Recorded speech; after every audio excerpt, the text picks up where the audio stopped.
Welcome to the village.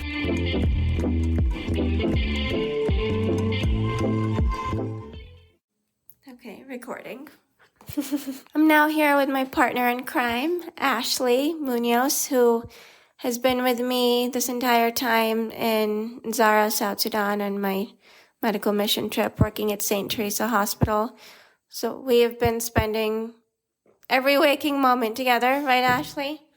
Absolutely. And it's my date of departure, so I don't know if you're relieved or traumatized. Neither.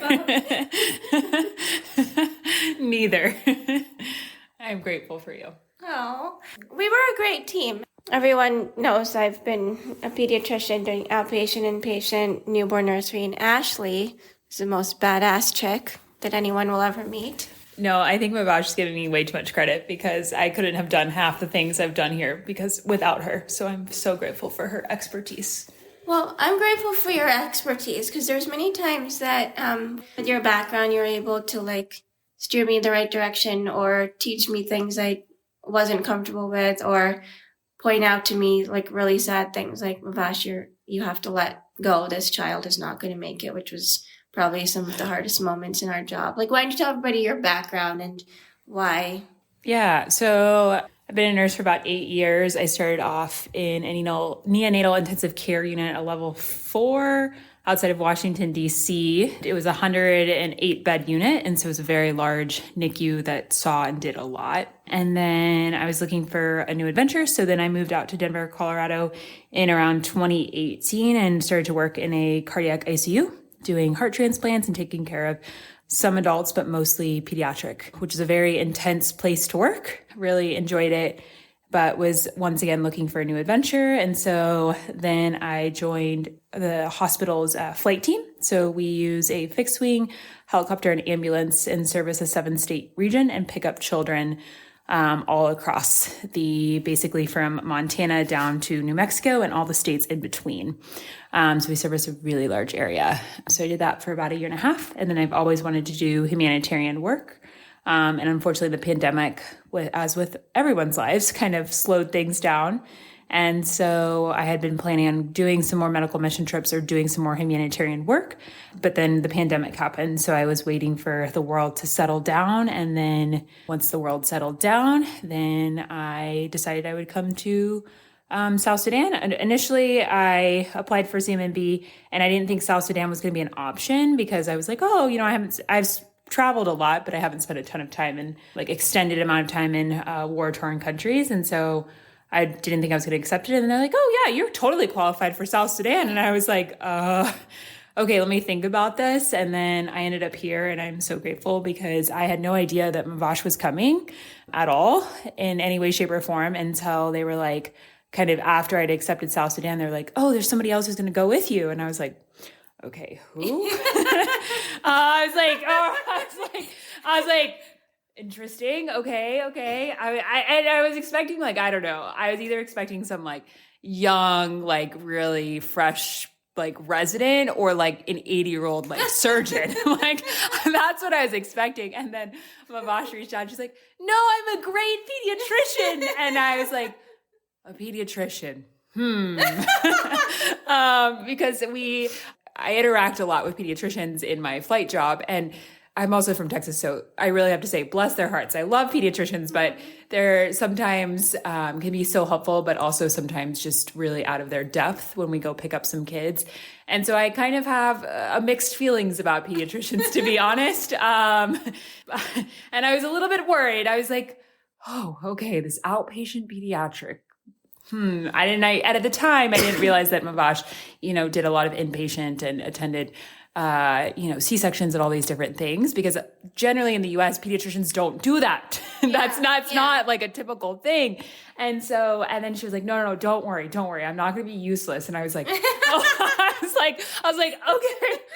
I was like, sure, we'll see how this goes. And then I am just so grateful to the Lord and God and just the whole situation, because us working together has exceeded any beliefs and hopes and dreams that I had. And we've been able to do incredible things together and work so well as a team. And that's pretty impressive for literally not knowing each other at all and then moving to one of the hardest countries in the world and hoping that it works. Yeah, that's really well said. And like what you said too is that the problem with a lot of pediatricians and pediatrics now, they've split it up a lot. So you're either like a hospitalist or you're an outpatient person. And I'm fortunate I work in a rural community, and it takes a couple hours to get to the referral center for things. So I had to like kind of push the limit when I started to work where I worked and do all of these things. And the group I work with is all like me, like some of the ladies I work with are even more skilled because they've been doing it for so long. So I was pushed into this situation, so it felt like I could do this. And you and I have complemented each other's skills so well, because my diagnostics, but your intensive care ideas were like can always reach out to each other. So what we ended up doing is I ended up focusing more on like the pediatric ward while you spent most of your energy on the neonatal care. In addition, we both did a lot of capacity building together. So trying to procure equipment that the hospital didn't have or that was broken, or you went around trying to fix everything that no one was fixing for the longest time. You're like, you have these things, just make them work, and like medications and things like that. So I think we took like the best of our talents and reached out to each other, because the piece that I'm missing is I don't have ICU training, and you've done only ICU your whole life. So we were able to really like help each other, and both of us bring different aspects to newborn care. I walked away with a lot of knowledge from you.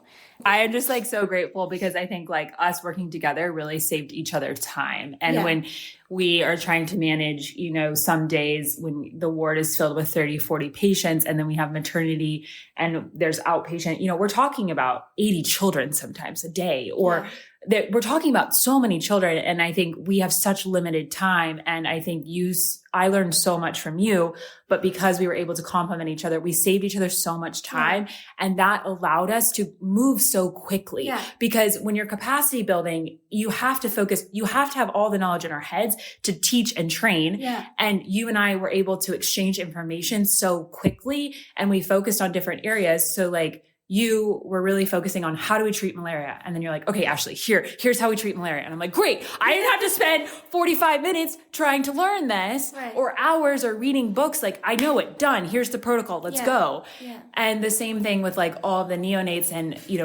things that we've seen, you and I have been able to just exchange information, because a lot of times when I think volunteers come here, it takes them months to learn how to do the tropical medicine piece, right? Like, Mavash and I are not experts in tropical medicine, but because, Mavash has I love her, but her like geeky, nerdy side, she's like, I'm going to read 18 articles. And I'm like, 18 articles? Like, where's the WHO book? Like, let's flip to page 1 and move on. And she's like, no, we have to understand this. And I'm like, great, because I'm not going to spend 45 minutes, hours reading 18 articles. But Masha's like, no, I love doing this, which is perfect, because I think in the end, we were able to just build off of each other so well. And because we were able to build and move quickly, we were able to accomplish a lot in a short period because we had both of us. Yeah. And you were able to pick up, like, you learn all these things, like, on the fly of, like, in the U.S., we have drip sets and machines calculating drips. And we don't have that in a, small town in the middle of the poorest country in the entire world. And so you were able to, before I got here, you already had figured out how to calculate drips in a giving set. And you explained that to me. And so I was able to learn how to like prime the line and figure out drips, because to me, I'm used to, like, as doctors are guilty of, like, I wrote the order, someone's going to do it. And you're like, no one's going to do it. We are going to do it. And I was like, what do you mean? That really taught me about like trying to learn to like be more of a doer. I said, like I told you, like I do some things, but doctors are more cerebral, like reading the 18 articles, but like the doing piece. But also our job here wasn't just to do. It would actually be easier. I think we both agree. It would be easier if we came here just to do, because we would just come over, do our work and leave. But we are trying to teach all the staff here how to do it, learn the information, do the things, recognize things, and then build the entire hospital. So we were really trying to capacity build while doing. Because how much can you capacity build without knowing the actual treatment? Being on rounds, taking care of the patients, attending C-sections, attending emergencies, and also teaching everybody else what we're doing while we're doing it is so challenging, right? Yeah, no, I think it is like absolutely so challenging. And I think like, right, we have nothing here. We do so much with so little, which is like something that I appreciate about the staff here, but we have literally nothing. And I don't think people fully understand that. Like, how do you save life when literally all you have is literally cannulas and IVs and antibiotics and antimalarials and a few other medications and fluids? How do you save lives with that? I mean, that's an incubator. We have some incubators and some breast pumps. That's literally it. Because we're able to build off of each other, like, that's why we're able to work in such a challenging environment. But the problem is because I think the most important thing is both of us are super experienced in both of our fields. And so we can go quickly, because in order to learn how to treat a brand new things that some of us have never seen before with nothing, you have to be an expert or at least proficient in your career, because there's no way that you can just come here and have time to learn and capacity build. Yeah. It's impossible. Yeah, exactly. And just to give an idea to people, like here, we can give an idea to people of what type of hospital this is and what we don't have. Like you had to fix or figure out how to do like these log sheets so the oxygen concentrators don't break down. We have no CPAP machines. We have no way to like ventilate people. What else do we have and not have? Yeah, so I think providing oxygen to patients here is so challenging, right? Because we have like basically one of my like projects was like, we have 10 oxygen concentrators for the entire hospital. We're operating in 90-degree heat with 80% humidity. I don't care what kind of machine you have. It's not going to, at some point, it's going to shut off because we're working in such intense, extreme environments. And so we were luckily able to find a technician who worked for Doctors Without Borders for about 10 years to help fix the oxygen concentrators. And we were able to, I think the reason we've been able to like decrease our mortality so much is now we have oxygen concentrators at work. We can provide oxygen for patients. But at the end of the day, you can only provide oxygen for patients for 1 to 2 days, because before the oxygen concentrator goes out. So you have to get these kids well, or if I have a premature baby that needs oxygen for more than 3 days, they will die. They die. Yeah. And so we don't have those things. Luckily, Mavash worked so hard to get nebulizers working in this hospital, and we have seen such an incredible increase in people getting off of oxygen quicker because we're using the nebulizer. And like that has been huge because we're constrained with our oxygen capacity to give. And so getting them off quickly is important. I think something that we are so grateful here that we take for granted is a huge donor donated a very large solar farm that works seamlessly. Mm-hmm. The fact that we have 24/7 electricity and power and light is a gift, a true gift. And we are so grateful for the donors for doing that, because I think we would lose so many more patients. We're able to operate at night. Yeah. We're able to keep babies alive because our incubators don't shut off. We're able to keep oxygen giving because our oxygen concentrators don't shut off because of a lack of power. Yeah. Like that is huge here, I think. And we're talking about, we're in a country where less than 8% of the entire country has access to electricity. I mean, that's to me insane to think about. So things we do have is, I think one thing that I'm so grateful for is the staff here. Some of them are very intelligent, and a lot of them that we've been working with know how to do something with nothing. Like, for example, our anesthesiologist, the man's worked nonstop for 3 years, never complains. And the amount of desks we have in the operating room are almost non-existent. Like the only desks we have are patients who come in way too late, went to traditional healers, or have so many risk factors. That man keeps, like, his name's Biff, and he's this incredible anesthesiologist who somehow works with literally nothing and keeps every mom alive who comes in for a C-section, no matter how progressed she is and how no care that she has received in the past. He keeps them alive. Like, how is that possible? It blows my mind sometimes. And so I think we are inspired by those we work with who know how to work with nothing here and still try to save life. And we have learned so much from them too. Yeah. Yeah, definitely. There was like a full knowledge exchange. Like we were teaching them like medical skills and knowledge because really there's not a lot of like highly skilled staff here. And that's the issue, that trying to like explain and teach to them and push them to use things like you said, the oxygen concentrators and nebulizer machines, use some things that they weren't using before. They didn't know how to or that they could.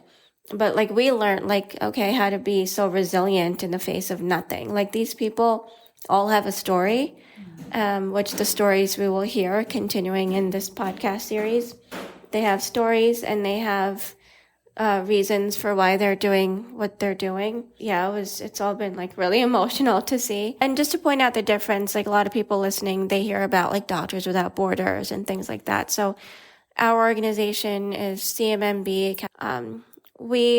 Our whole reason is to capacity build and give areas that need it most in the world, to give them like structure and give them support they need to do it on their own.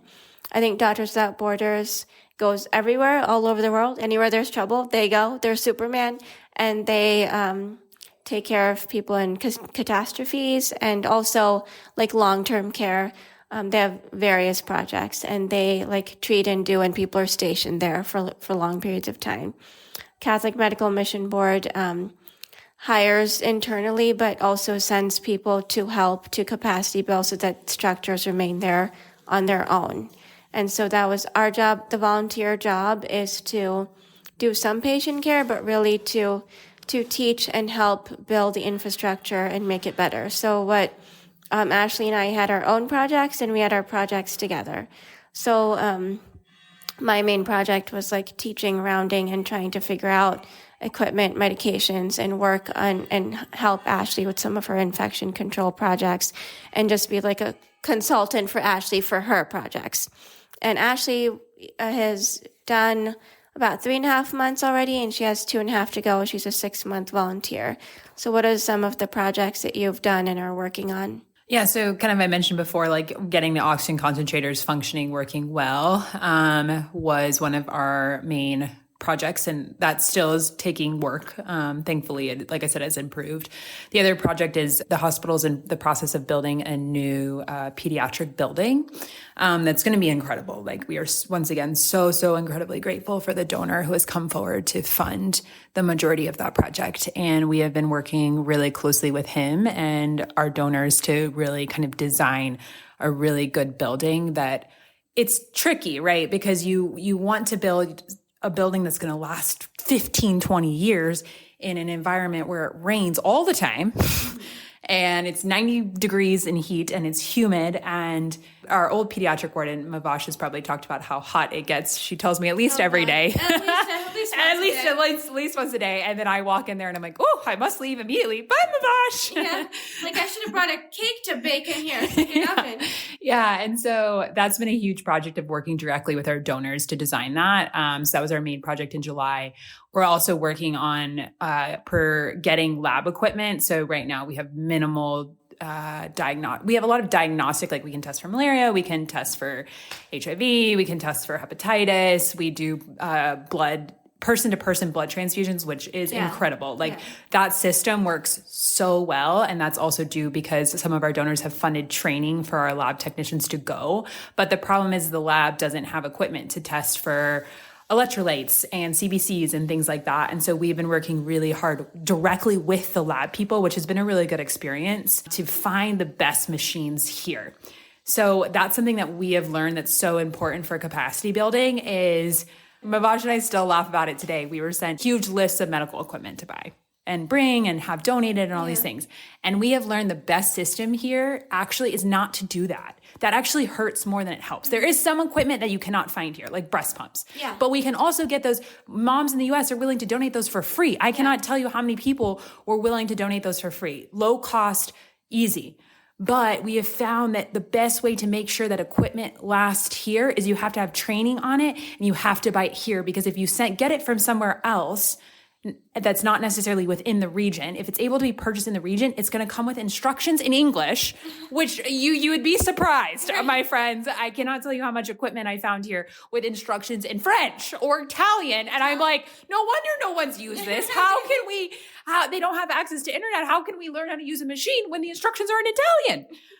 And so I think we have learned it's so important, or trying to use converters, and like with our like solar power, right? It's consistent electricity, but it has surges. And so we really shouldn't be using converters. We need equipment that is designed to work here. The converter thing is very difficult. There's sometimes, like for hours, we couldn't charge our phone. Yeah. Yeah. And so I think like that's a huge project that we've been working on, is trying to get equipment here. Where can we find suppliers and this has been, I think this is a big project with small little parts, right? Like we've been looking at getting better for our infection prevention control. Like we've been working on getting, Mavash is working hard to like get tape that's like a chemical indicator for the autoclave, which, now we are experts in autoclave and enzyme cleaners and like all these things that Mavash and I have never had to worry about. Yeah. And so that's been a huge project of trying to figure out, how do we buy it here? We don't need to ship it from the UK. We're not shipping it from the US. If we can't buy it here, then we ship it from India.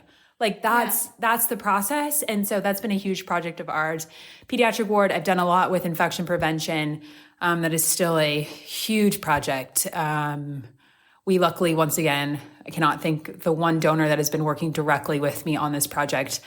She's an incredible human being, and we are so grateful for her support. And I think that's been all of our projects we've picked, we've been able to work directly with the donors. And I think that's been such a great relationship, because they trust us and they trust the staff here, but it's just so much easier to have a direct line of communication, and they can ask the questions that they wanted to ask but didn't know who to ask of. Yeah. And so that's been really wonderful. So those are all the projects. And then of course, trying to teach people how to take care of newborns here, which the lack of newborn knowledge here is unfortunately pretty much non-existent. Yeah. The neonatal resuscitation, of course, NRP is not possible, but you did a really awesome presentation and tried to implement that. We tried to implement it together, and you're going to be continuing on your own, which you continue to try to teach the staff some sort of neonatal resuscitation and helping babies breathe, which is so life-saving. Those first few minutes of life for newborn are so crucial, and people here do not understand. The sad thing is that a lot of it is the mindset, right? That unfortunately a lot of babies will die. So taking care of the mother first, prioritizing her, and the newborn is just assumed that a lot of them will just die.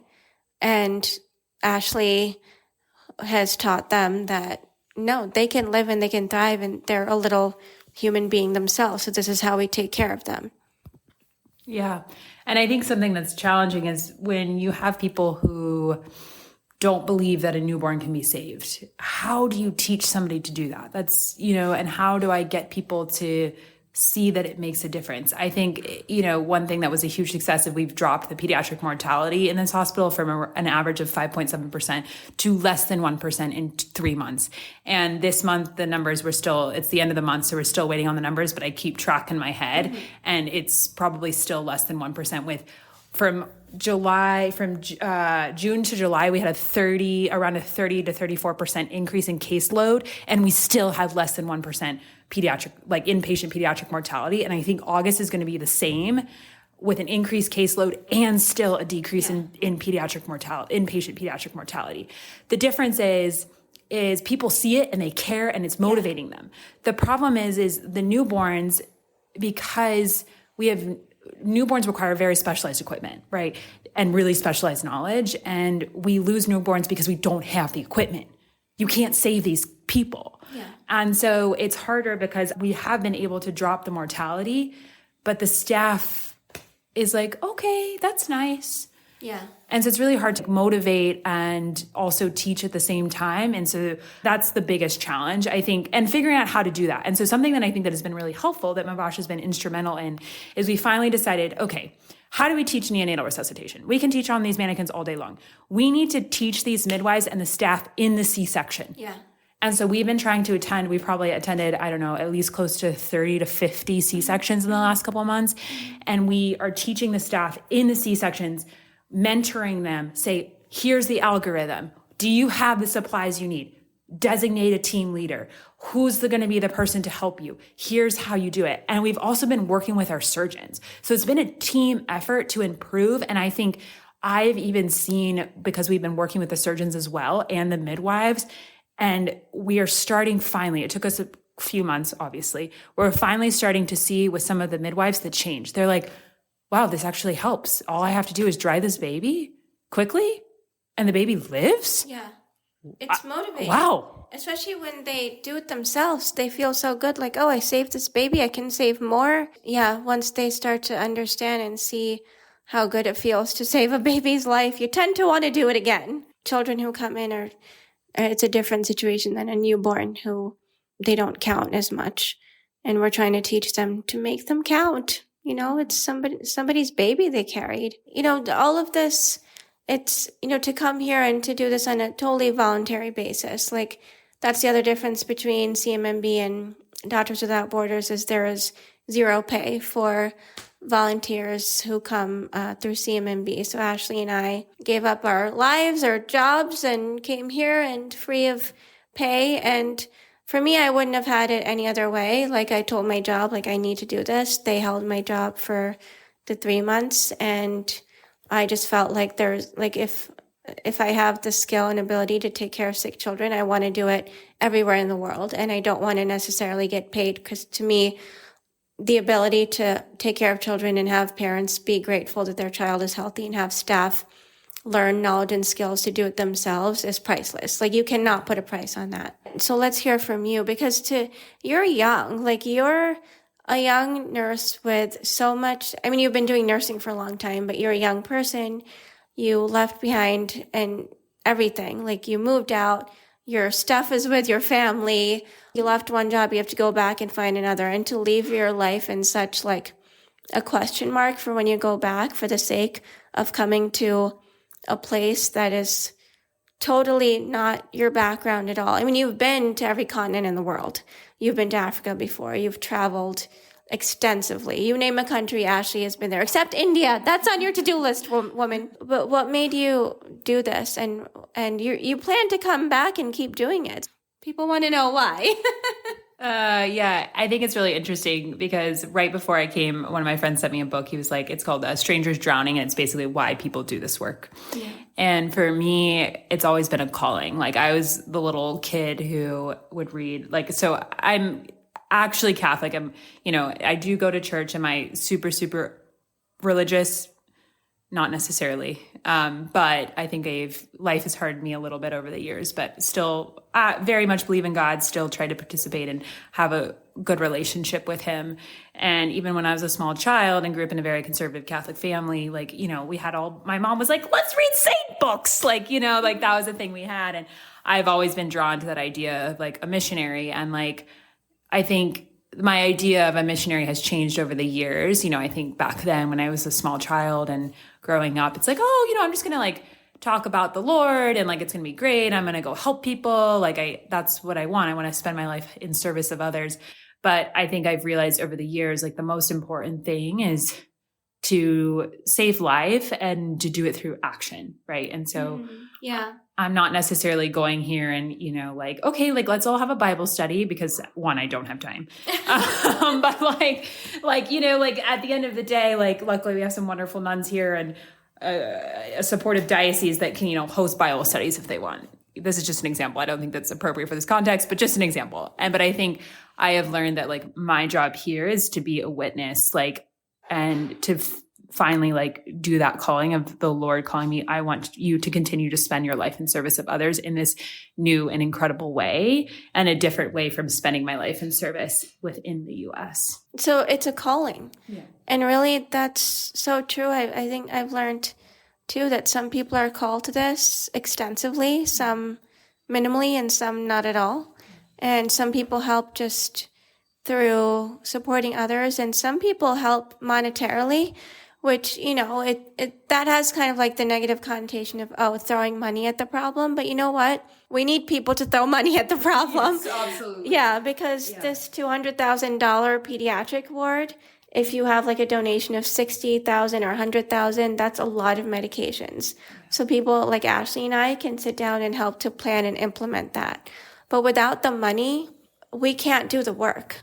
So yeah, if anyone wants to throw money at the problem, be our guest.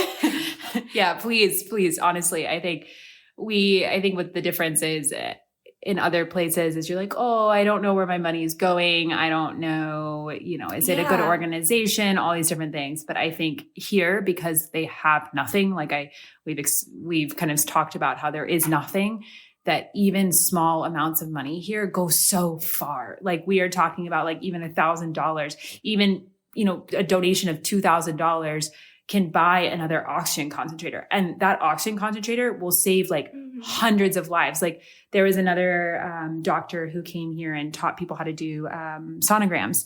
And about 2-3 years ago, and I just sat down to calculate how many sonograms a single doctor has done, the one who's done the most. He's done over 1,500 with a donated machine and like 6 weeks of training. 1,500. I mean, that's insane. Like that's so many lives that are saved with just so little. Like a donation of an ultrasound machine that gets used all over the hospital and 6 weeks of training. Yeah. A little bit goes a long way. CMMB, like you said, oftentimes you worry, where's your money going? But if you look up CMMB, you can find that it's a trusted charity. It's one of the top trusted charities in the United States. It's legitimate. There's the office right there in New York City. There's offices all around the world, and they've been doing this work for over 100 years. There's been so much improvement. So your money goes right to the organization, and the organization sends it to where it's needed. And that makes me feel good too, like being a volunteer for such a good, stable organization that does such wonderful things. What is next for you? Like Ashley, a ICU nurse, you've done flight nurse, you've risked your life for flight nurse, you've risked your life going all over the world. So like, what is next on your agenda, or what have you learned that you want to implement or tell people back home? I don't have a clear picture yet. I think most people would be surprised because the people who know me well know that I plan every aspect of my life and trips, and my whole life is very detailed and planned out. And so we'll see what's next. I am taking advice from friends to just go home and rest and kind of try to figure that out and put some trust in the Lord and see what happens. I am like considering travel nursing and then kind of doing a travel nurse situation where I work for 3 to 6 months and then kind of travel or go volunteer again. I think it's what's something that I'm really grateful for the experience here is, and that I've learned is CMMB gives us a lot of freedom.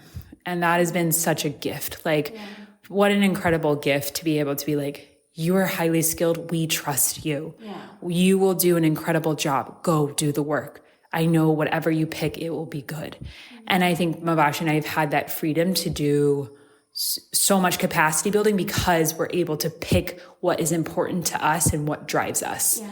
And that keeps us going on the days that are really hard because it's coming from our hearts. Mm-hmm. As our staff here says, that's the most important piece. I want to continue doing this work, but I think in the world of NGOs and in humanitarian work, it's really hard to find this very unique opportunity where an organization says fundraise and we'll send you and you do whatever you want.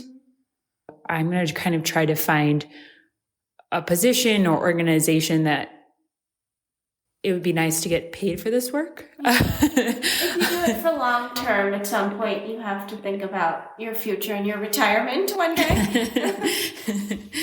Exactly. And so I think it's trying to figure that out. In terms of staying here long term, Mavash and I have kind of extensively researched and talked to our trusted friends and people here. And it would basically, as many of my friends know, is I have a very active life. I ski, I climb mountains, I climb, I travel internationally a lot. I have a very large group of friends. We camp together. We see each other. I'm just so blessed by all of that community. And if I do come to South Sudan and live here for 3 to 5 years, I'm giving up my entire community. And I think that in a very unstable part of the world, in a community that we love, but is very challenging to work in for various reasons. And so I think that's a decision that I think it is important to go to somewhere that is a little bit less remote, or a little bit more established, just a little bit more, because like Mavash said, I'm still young. And so I still have a large future ahead of me. And as many of my friends remind me, there are many places in the world that need help. And so we'll see. I definitely am planning on coming back to South Sudan at some point, but I don't know exactly when that looks like. So we'll just see where life takes me. And it might bring you back here for the new pediatric ward. Like this place we are in St. Teresa Hospital has a lot of potential. It's grown by leaps and bounds, and despite the challenges, will continue to grow. So it must be rewarding to be part of that growth, right? Yeah, absolutely. And I think we are so grateful to some of the administration and staff here who has been pushing for that growth, and supporting that growth. And so we are really hopeful for what is to come. And Mavash and I have been working, part of our capacity building has been working really hard to put key people where we think they should be, which has been a very challenging process. But that's also been part of our capacity building, because the most important thing that we are realizing is you can build systems all you want, right? We can put all these systems into place, but unless you have the people there to hold the system in place, the systems fall. Yeah. And so we've been working really hard to try to find people that can hold the systems in place, and which is very challenging in a place with very low education level, very dangerous place that people in the world don't necessarily want to come work. Yeah, that's part of our capacity building project as well, is finding the people. Yeah, very true. Just to wrap up then, you're one of the most unique individuals I've met. You don't care. You have the strongest voice.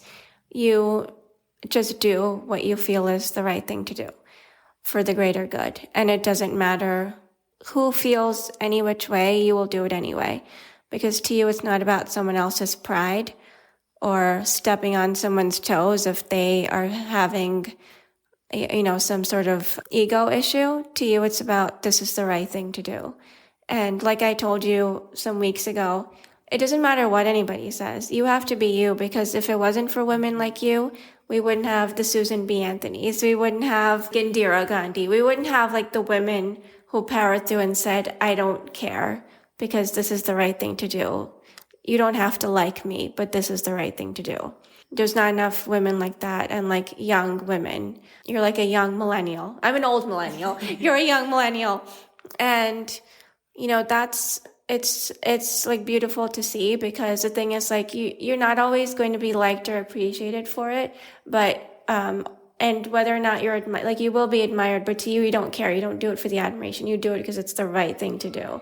And it doesn't always feel good when you're doing it, but if you're driven for that's the right thing. And to me, it goes to show why you do the work you do in the US. That's why you do the work you do here. That's why you came here.